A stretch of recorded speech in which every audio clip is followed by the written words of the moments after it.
Changed 3 years ago the way that we were doing this, because when I looked at the way the plans they looked just like tax credits. When tax credits came in, it crashed and burnt.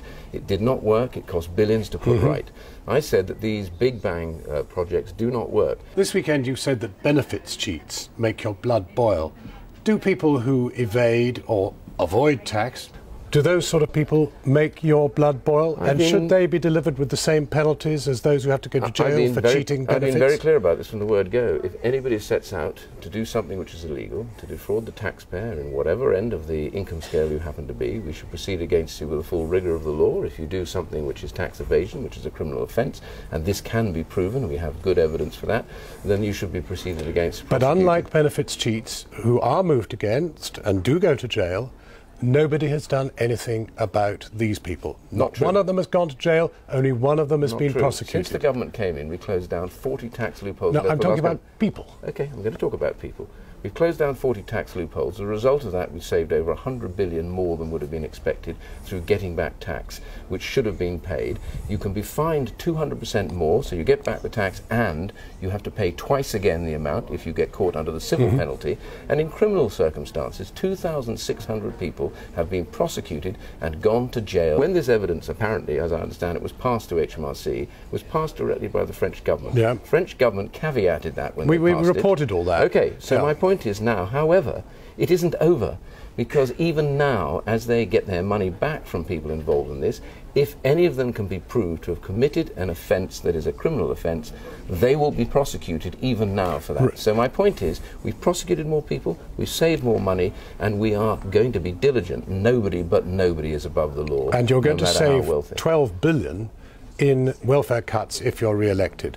Don't you have a democratic obligation to set out precisely what those cuts are before the election? Well, we will be rolling out our plans, but I have to say we've already talked about extending the 3 billion. We've already talked about extending a freeze for part of it to show that we're committed to this. But I also believe it is possible to save money from this, but you do it not by cheese pyramid cutting, but changing the way that people actually live their lives to give them a greater benefit of being in responsibility, taking control of their lives, being back in work. You said that obese people and drug addicts should be denied their benefits if they don't agree to go for treatment. But Sarah Wollaston, who's the chair of the Commons Health Committee, has said that it's both illegal and unworkable.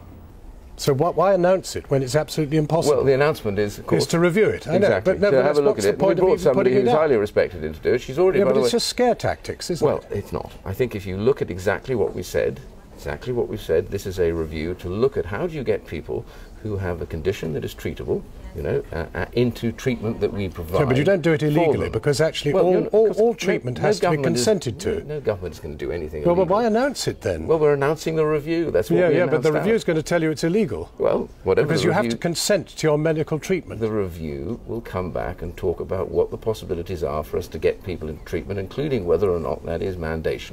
That is what the review is charged with. Now, you're a Catholic. What have you got against large families? Because you've said that benefits should be restricted to 2 children per family. Now, if you stuck to that, you'd have to depend on mass immigration to replenish the workforce.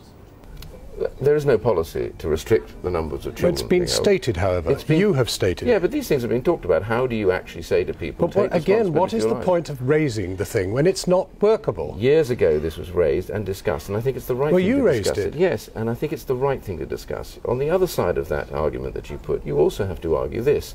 People do need to take responsibility for their own lives. The vast majority of people in this country decide on the size of their families, they decide on the house they live in accordance with what they believe they can afford. I think at all levels of income, people need to be able to look at this. But rich people can have large families, poor people shouldn't. Well, actually, that's your message. No, actually, right now, if you're on benefits, many people, there are a large chunk of people that actually have very large families. Now, I have no objection to people having large families, but the reality is, for people who want large families, it also bears costs, and we need to get people to take responsibility for those costs. Secretary of State, thank you very much.